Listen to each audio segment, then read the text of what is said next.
The town square of Prospect Ridge was packed with people, drawn by the spectacle that Mortimer Hayes had promised would be memorable entertainment. Clara Hayes stood on the merchant's platform, the same platform used for auctions of livestock and goods, her face burning with humiliation as her father addressed the crowd. At 22 years old and nearly 300 pounds, Clara had endured a lifetime of her father's contempt, but this was beyond anything she could have imagined. "Ladies and gentlemen," Mortimer announced, his voice carrying across the square with the practiced ease of a man who loved being the center of attention. "I'm here today to solve a problem that's plagued my household for too long. This here is my daughter Clara, and as you can plainly see, she's proven herself useless for any respectable work. Too fat to find a husband, too lazy to pull her weight around the house, eating more than she's worth." The crowd murmured, some people looking uncomfortable while others laughed cruelly. Clara kept her eyes fixed on the ground, her hands clenched at her sides, willing herself not to cry in front of these people. She had known her father despised her. He told her so daily, but to be put on public display, like this was a new depth of cruelty. "So I'm offering her to anyone willing to take her off my hands," Mortimer continued. "A strong back for farm work, if you can get her to move. Someone to cook and clean, if you don't mind feeding an appetite like a bear. I'll even throw in $50 to whoever's willing to take on this burden. Consider it payment for the service you'd be doing me." The crowd's reaction was mixed gasps of shock, nervous laughter, and a few angry murmurs about the impropriety of what Mortimer was doing. But no one stepped forward to stop him.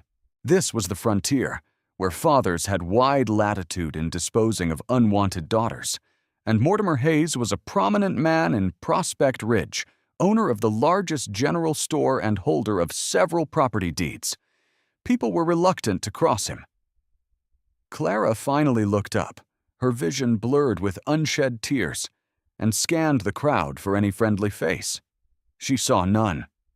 Her mother had died 5 years ago, and with her had gone the only source of love and protection Clara had ever known. Her 2 older brothers had left for California years ago and never returned. She was alone, and everyone watching knew it. "Come now," Mortimer called out, when no one immediately responded to his offer. "Surely someone needs help and has low enough standards to take what I'm offering? $75, that's my final offer. I'll take her." The voice came from the back of the crowd, deep and steady. People parted to reveal a tall man walking forward with purposeful strides. Clara had never seen him before, but whispers rippled through the assembly as he approached. "That's Jed Thorne," someone muttered. "The mountain man from the high country. Heard he was a war hero. Keeps to himself mostly. Strong as an ox, that one." Jed Thorne was indeed powerfully built, his muscular frame evident even under his simple homespun shirt and leather vest. He had dark hair touching his collar, a strong jaw shadowed with several days' worth of beard, and eyes so intensely blue they seemed to see right through a person. He was perhaps 35 years old, weathered by sun and wind, moving with the confident grace of someone completely comfortable in his own skin. He stepped onto the platform and stood before Clara, his expression unreadable. Up close, she could see a scar running along his left temple and another on his right hand. Battle scars, she thought, remnants of whatever violence had marked his past. But his eyes, when they met hers, held no cruelty, no disgust, only a deep, assessing intelligence. "Miss Hayes," he said quietly, his voice pitched for her ears alone, "I'm offering you a choice here. You can come with me to my cabin in the high country, where you'll have work and shelter and a chance at a decent life. Or you can refuse, and I'll walk away. But if you come willingly. I don't take anyone against their will." Clara stared at him in shock. Her father was selling her like property, and this stranger was offering her a choice? It was so unexpected that she couldn't immediately process it. "Why?" she whispered. "Why would you want me?" "I need help managing my homestead," Jed said simply. "The work is hard, and I can't do it all alone.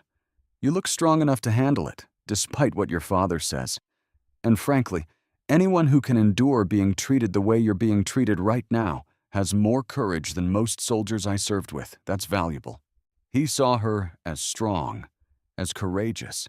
The words were so foreign to everything Clara had been told about herself that they felt like a language she didn't speak. But there was no mockery in his expression, no cruel joke waiting to spring. He meant what he said. "I'll come," Clara said, her voice barely audible. Then, stronger, "I'll come with you, Mr. Thorne." Jed nodded and turned to face Mortimer. "I'll take your daughter, but not for the reason you're offering. I'm taking her because she deserves better than you. And I won't take your money. She's not property to be bought and sold." He pulled a leather pouch from his pocket and counted out coins anyway. "But here's $75 for her clothes and belongings, which I assume you'll be sending with her. Consider it payment for material goods, not a person." Mortimer snatched the money with greedy hands, his contempt for Clara evident in how quickly he accepted the transaction. "Fine by me. Take her, and good riddance. Don't come crying to me when you realize what a burden she is." "The only burden I see here is a father who doesn't recognize his own daughter's worth," Jed said coldly. Then he offered Clara his arm. "Come, Miss Hayes, let's get your things and get you out of here." Clara took his arm with trembling hands, and together they walked through the silent crowd toward her father's house. Behind them, the spectators dispersed, already gossiping about what they had witnessed. Clara knew the story would spread through Prospect Ridge like wildfire, distorted and embellished with each retelling. But for the first time in her life, she found she didn't care what people said about her. She was leaving this town and its cruelty behind. At the Hayes house, Clara packed her few belongings, some worn dresses, her mother's Bible and jewelry box, a few books she had managed to keep hidden from her father's periodic purges of unnecessary luxuries. Stuck, Jed waited outside with his wagon, giving her privacy but staying close enough that Mortimer wouldn't try to change the terms of their agreement or reclaim his money. When Clara emerged carrying her battered trunk, Jed lifted it effortlessly into the wagon bed and helped her onto the seat. As they pulled away from the only home she had ever known, Clara looked back once and saw her father standing in the doorway, already counting the money he had received for selling his daughter. She turned her face forward and didn't look back again. The journey to Jed's cabin took 5 hours, following a winding trail that climbed steadily into the mountains. The landscape transformed as they ascended dusty plains, giving way to pine forests, then to high meadows carpeted with wildflowers. The air grew cooler and cleaner, and despite her emotional exhaustion, Clara found herself captivated by the beauty surrounding them. Jed drove the wagon in silence, respecting her need to process what had happened. But about halfway through the journey, he spoke. "I should tell you what you're getting into. My cabin is remote 3 hours from the nearest neighbor, 5 hours from Prospect Ridge. The work is hard tending livestock, maintaining the buildings, preserving food for winter. It's isolated and sometimes lonely. If you decide it's not for you, I'll bring you back to town, no questions asked. But I hope you'll give it a fair try." "Why did you do it?" Clara asked, the question that had been burning in her mind since he appeared in the town square. "Why did you take me from that platform?" Jed was quiet for a long moment, his eyes fixed on the trail ahead. When he spoke, his voice was heavy with old pain. "I had a sister once, Rebecca. She was beautiful and kind, and she married a man we all thought was respectable. He treated her terribly, beat her, starved her, destroyed her spirit piece by piece. By the time we realized what was happening, it was too late. She died, trying to escape him, fell off a cliff in the dark." He paused, his jaw clenching. "I swore after that I'd never stand by and watch someone be abused if I had the power to stop it. When I rode into town this morning and saw your father putting you on that platform like livestock, treating you with such contempt, I couldn't walk away. Maybe I can't save Rebecca, but I could save you." Clara felt tears streaming down her face, but these were different tears than she had cried earlier. These were tears of gratitude and recognition. "I'm sorry about your sister," she said softly. "And thank you for seeing me, for caring when no one else did." "Everyone deserves to be seen," Jed said simply. "Everyone deserves basic human dignity. Your father's a fool for not recognizing what he had." When they finally arrived at Jed's homestead as the sun was setting, Clara gasped. The cabin was larger than she expected, built of solid logs with a stone chimney and a covered porch. A barn stood nearby, along with a chicken coop, a smokehouse, and what looked like a root cellar. Everything was well maintained and orderly, the work of someone who took pride in their home. Inside, the cabin was surprisingly comfortable. The main room served as kitchen and living area, with a large fireplace, a sturdy table, and shelves lined with books. A loft accessed by a ladder provided sleeping space, and there was a separate small room on the first floor that Jed indicated would be Clara's. "It's not fancy," he said, "but it's warm and dry. You'll have privacy and I'll respect that. I sleep in the loft. The chickens need tending morning and evening. The cow needs milking twice a day. And there's always something that needs fixing or cleaning or preserving. But you'll have time to rest, time to yourself. This is your home now, Clara, for as long as you want it to be." That night, alone in her small room, with its narrow bed and simple furnishings, Clara opened her mother's jewelry box and found something she had forgotten. Was there a sealed letter addressed to her in her mother's handwriting? With trembling fingers, she broke the seal and read, "My dearest Clara, if you're reading this, I am gone, and I pray you have found some measure of happiness despite your father's cruelty. I want you to know that you were the joy of my life, the child who brought laughter and light into our home. Your father's contempt for you stems not from any failing of yours, but from his own bitterness and disappointment with life. I have left you something that he knows nothing about, a deed to water, rights for the valley where Prospect Ridge sits. My father left this to me, and I have kept it hidden all these years, knowing Mortimer would try to sell it if he knew. These water rights are valuable, Clara. They give you power and security. Use them wisely. The deed is sewn into the lining of this jewelry box, hidden where your father would never think to look. Keep it safe, and when the time is right, use it to build the life you deserve. All my love, always." Mama Clara's hands shook as she examined the jewelry box more carefully and found the hidden compartment her mother described. Inside was a yellowed legal document, properly signed and witnessed, granting her mother, and by inheritance, Clara water rights to the primary spring that fed Prospect Ridge and the surrounding valley. Her mother had given her not just sentiment, but real power.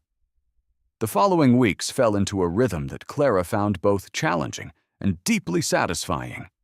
Jed had been honest about the work being hard, but he was also an excellent teacher, patient with her mistakes and generous with praise when she succeeded. She learned to milk the cow, tend the chickens, preserve vegetables, smoke meat, and 100 other skills necessary for mountain living. But more than the practical skills, Clara discovered something else, Peace. For the first time in her life, no one was constantly criticizing her size, mocking her appearance, or making her feel like a burden. Jed treated her with consistent respect, valued her contributions, and seemed genuinely pleased with her progress. They fell into easy companionship, talking in the evenings about books, about their pasts, about their dreams for the future. Clara also discovered that she had a gift for healing. When Jed cut his hand badly while splitting wood, she instinctively mixed a poultice from herbs she remembered her mother using, binding the wound with a touch so gentle that Jed remarked on it. When a neighbor's child fell ill and the parents came seeking help because the doctor was too far away, Clara tended the fever with cool cloths and herbal teas, sitting up all night until the crisis passed. Word spread, and people began coming to the cabin seeking Clara's help with various ailments. "You have a calling," Jed told her, after she had successfully treated a difficult infection. "People trust you, and you have the knowledge and the temperament to help them. That's a rare gift." "My mother taught me," Clara said softly. She knew about herbs and healing, said it was women's wisdom passed down through generations. I never thought I'd get to use it. You're using it now, Jed said, pride evident in his voice. And you're good at it. Better than good, you're exceptional. 6 months after Clara's arrival, trouble came in the form of Mortimer Hayes riding up to the cabin with 2 hired men, looking determined and hostile. Clara was in the garden when they arrived, and her heart sank at the sight of her father. "Clara," Mortimer called out, not bothering to dismount, "I need to talk to you about your mother's property." So he had found out about the water rights deed somehow. Clara stood slowly, wiping dirt from her hands, and faced him with more courage than she felt. "What about it? Don't play stupid. I know Eliza left you some kind of deed, and I want it. The railroad is coming through, and they're paying top dollar for water rights. That money belongs to the family to me, since I was her husband. Hand it over." "No," Clara said simply. "Mama left those rights to me, not to you. They're mine, and I'm not giving them to you so you can sell them for railroad money." Mortimer's face turned purple with rage. "You ungrateful bitch!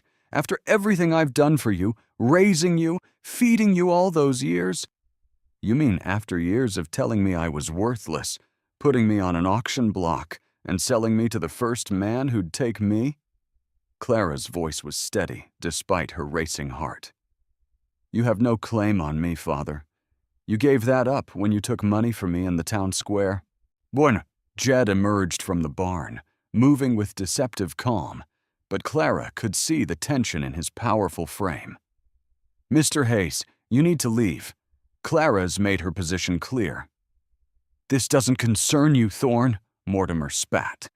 "This is between me and my daughter." "Your daughter is under my protection now," Jed said quietly, but with an edge that promised violence if pressed. "And she's told you no, so you can leave peacefully, or I can help you leave. Your choice." For a moment, it looked like Mortimer might try to push the issue, but one look at Jed's muscular frame and cold expression convinced him otherwise.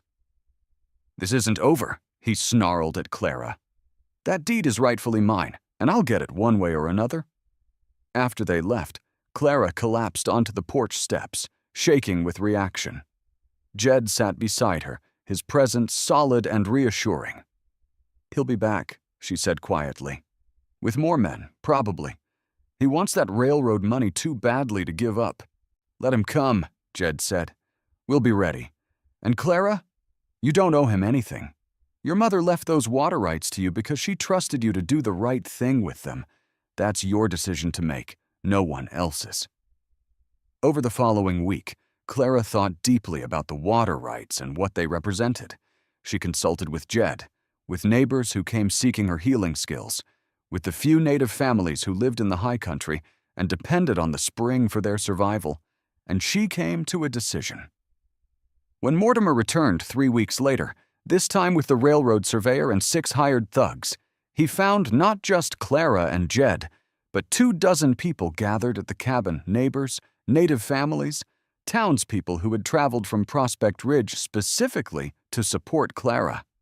Word had spread about Mortimer's intentions, and the community had rallied. Clara stood on the porch with Jed at her side, holding the water rights deed in her hand. "Father," she called out, her voice carrying clearly, "I've made a decision about the water rights. I'm not giving them to you, and I'm not selling them to the railroad." Mortimer's face lit with triumph. "So you're keeping them for yourself? Planning to sell to a different buyer for more money? I should have known greed would—" "I'm donating them to the community," Clara interrupted. "I'm creating a water trust that will ensure the spring remains accessible to everyone who depends on it, settlers, native families, future generations. The water isn't for sale, Father. It's for sharing." Stunned silence greeted her announcement. Then applause broke out from the assembled crowd, people cheering Clara's decision. The railroad surveyor looked furious, realizing his company had just lost access to a crucial water source. But Mortimer's reaction was the most profound. His face crumpled, all his schemes and greed collapsing in the face of his daughter's generous spirit. "You're giving it away?" he whispered, seeming unable to comprehend. "Just giving it away?" "Yes," Clara said firmly. "Because that's what Mama would have wanted. She didn't leave me those rights so I could profit from them, but so I could protect them. So I could make sure the water was there for people who needed it, not sold off to the highest bidder." One of the native elders stepped forward, an elderly woman named Silver Moon. "Clara Hayes has shown great wisdom and generosity," she said, in a voice that commanded respect despite her age. "She sees beyond her own needs to the needs of the community. This is the mark of a true leader, a healer not just of bodies, but of divisions between peoples." Mortimer seemed to shrink in his saddle, suddenly looking old and defeated. For the first time since Clara's mother had died, he really looked at his daughter, saw what she had become without his influence, saw the respect and love people showed her, saw the goddess-like wisdom and compassion that had been there all along, if he had only bothered to look. "I was wrong about you," he said hoarsely. "Your mother tried to tell me, but I wouldn't listen. You're remarkable, Clara, and I'm a fool for not seeing it sooner." Clara felt tears pricking her eyes, but she held her father's gaze steadily. "I forgive you, Father," she said quietly, "not because you've earned it, but because holding on to anger poisons the soul. But forgiveness doesn't mean I'm giving you power over me again. I'm my own person now, and these are my choices to make." Mortimer nodded slowly, tears running down his weathered face. Then he turned his horse and rode away, his hired men following. The railroad surveyors left with angry muttering about appeals and legal challenges, but everyone knew Clara's position was unassailable. The deed was legally hers, and she could do with it as she pleased. As the crowd dispersed, neighbors thanking Clara and promising their support for the Water Trust, Jed pulled her aside. "That was incredibly brave," he said softly, "and incredibly generous. Most people would have kept those rights for themselves or sold them for profit." "I learned from Mama," Clara said. "She taught me that real wealth isn't money or power, but community and kindness. Besides, I have everything I need right here." She gestured at the cabin, the mountains, and then looked at Jed with sudden shyness. "With you." Jed's expression softened in a way Clara had never seen before. "Clara, I need to tell you something. When I brought you here 6 months ago, I thought I was just offering you sanctuary, giving you a chance at a better life. But somewhere along the way, you became more than someone I was helping. You became essential to me. You've transformed this cabin into a real home, brought laughter and warmth and purpose into my life. And I've fallen in love with you." Clara's breath caught. You love me?" "I do," Jed said firmly. "Not because you're convenient or useful, but because you're compassionate, wise, strong, beautiful in ways that have nothing to do with what you look like. I love how you tend the sick without expecting payment, how you laugh at my terrible jokes, how you see the best in everyone even after all you've been through. I love you, Clara Hayes, and if you'll have me, I'd like to marry you properly." "Yes," Clara whispered, then louder. "Yes, I love you too, Jed. I have for months now, but I was afraid to say anything, afraid you'd think I was just grateful or dependent." "I know the difference between gratitude and love," Jed interrupted gently. "And what I see in your eyes is love. That's all I need to know." They married in the spring in a ceremony at the cabin, with the entire valley in attendance, neighbors who had come to rely on Clara's healing skills, native families who saw her as a bridge between their world and the settlers, even a few townspeople from Prospect Ridge who had overcome their prejudices to recognize Clara's worth. Mortimer Hayes sent a letter of congratulations and a generous gift, along with a note saying he was moving east to live with Clara's brothers, finally acknowledging he had nothing more to offer his daughter. The wedding was simple, but joyful, full of music and laughter and community. As Jed and Clara exchanged vows, pledging to love and honor each other for the rest of their lives, Silver Moon performed a blessing that acknowledged both Christian and native traditions, symbolizing the unity Clara had helped foster in the valley. "You have given each other the greatest gift," Silvermoon said, "the gift of seeing truly." Jed saw Clara when her father was blind to her worth. Clara saw a community that could thrive through cooperation rather than division. And now, you will build a life together, rooted in this seeing, this recognition of what is real and valuable. In the years that followed, Clara and Jed's cabin became a center of community life in the high country. Clara's healing practice grew, and she trained other women in the knowledge her mother had passed down to her. The water trust she established ensured that disputes over resources were handled fairly and that growth in the valley happened sustainably. And their home was always open to those in need, travelers seeking shelter, families facing hardship, anyone who needed help or healing. They had 4 children, each taught from birth that a person's worth lay in their character and compassion, not in their appearance or wealth. Clara never lost the weight that had made her father despise her, but she stopped seeing it as a flaw. In Jed's eyes, and in the eyes of their community, she was not fat, but substantial, not ugly, but beautiful with the beauty that came from a generous spirit and loving heart. On a summer evening, 10 years after their wedding, as they sat on their porch watching their children play in the meadow, Clara thought about the journey that had brought her here. She had stood on an auction block, publicly humiliated by a father who saw her as worthless. But that moment of degradation had led her to Jed, to healing work that mattered, to a community that valued her, and to a life richer than anything she could have imagined. "What are you thinking?" Jed asked, taking her hand.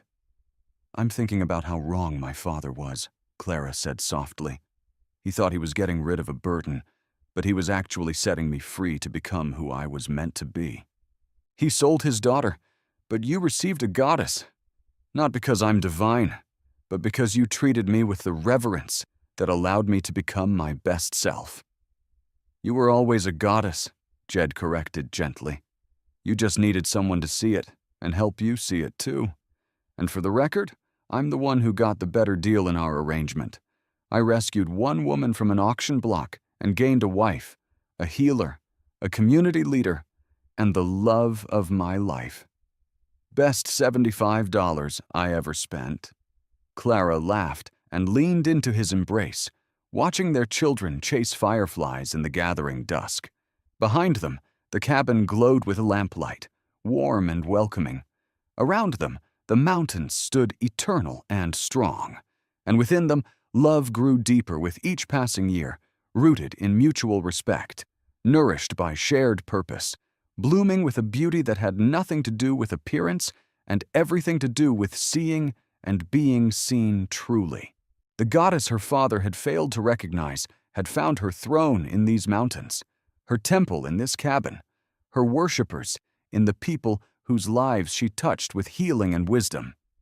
And she had found her equal partner in a mountain man who had looked past surface judgments to see the extraordinary woman within. It was, Clara thought, as Jed kissed her forehead and their children's laughter filled the air, the perfect ending to a story that had begun with such pain and humiliation. Or rather, it was not an ending at all, but a beautiful, ongoing beginning, a life built on love, respect, and the revolutionary act of seeing each person's true worth, regardless of how the world tried to define them.